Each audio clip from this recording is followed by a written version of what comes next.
If you're still undecided about cryptocurrencies, maybe this video will help.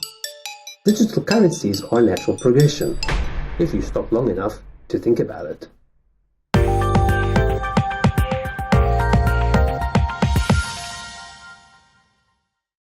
Hi, I'm Roderick.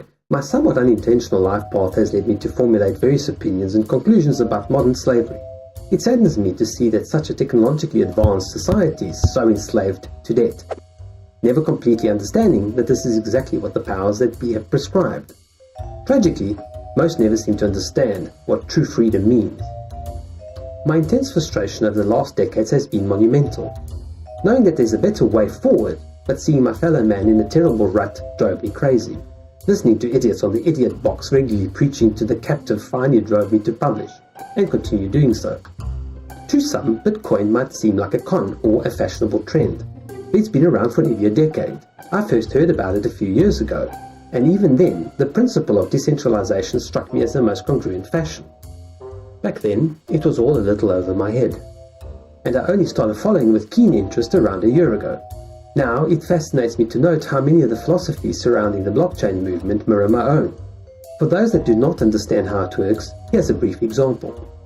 Essentially, cryptocurrencies are just digital money. There are no physical notes or coins. Instead, the system is entirely written into what is called a blockchain.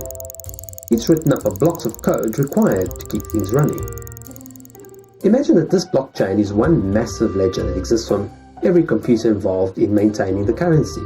It doesn't reside in one particular place. Every transaction is first verified across the board and then written into the blockchain. Once it has been written in, it's basically fixed forever. This is the beauty and the security of the system. In the near future, it will do away with the traditional banking system, which has done nothing but rip off its customers from the outset. No one person is in control, and because it is so widely spread, verified and archived, it's fundamentally incorruptible. Many point out the flaws, and yes, they do exist. It's about as risky as guessing a single person's banking details on the other side of the planet, only much harder. The encrypted keys are incredibly difficult to guess. Given enough eons to waste, you will eventually arrive at the correct combination. Do you still think it's a fad soon to go away when the next big thing comes along? Let me put it into perspective. A long time ago, people began bartering. They would use gold, silver and other precious commodities to make an exchange. When gold became a tad risky to carry around, people began finding other forms of currency. There were promissory notes, government bonds, deeds, metal coins, and then came paper banknotes. Demand grew and people switched to the convenience of the written check. As the computer age dawned, banks began prompting people to use credit cards. Of course, the infamous credit card just never did catch on, did it? No, we continued to carry around gold ingots in our pockets. Banks began pushing people to use internet banking. But that failed miserably too, didn't it? Good heavens, I will never put my money online like those other fools.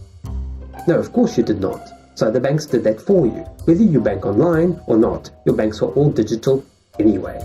They are all there for the hackers and criminals to access even if you refuse to use online banking. Finally, we have virtual coins, made from real bits and bytes, not like the fake stuff that central banks keep printing out. No, not a single intelligent person would ever seriously consider such a fraud-resistant currency that requires little or no trust to conduct a transaction. Bitcoin began trading at 0.3 US cents. At the time of creating this video, it is worth well over $7,000. Not a bad return for those early adopters. Bitcoin alone has a market value of over $100 billion. I won't even address the other currency. The crypto movement is the new awakening, a computer version of the dawning of Aquarius. I'm pleased to be amongst so many enlightened people. Will you be an informed and early adopter, or will you just resist until the fiat currencies collapse? It's imminent. If you enjoyed this video, do give it a thumbs up. If you have any questions or would like to contribute to the discussion, please leave a comment below. If you found this video useful, why not share it with your friends?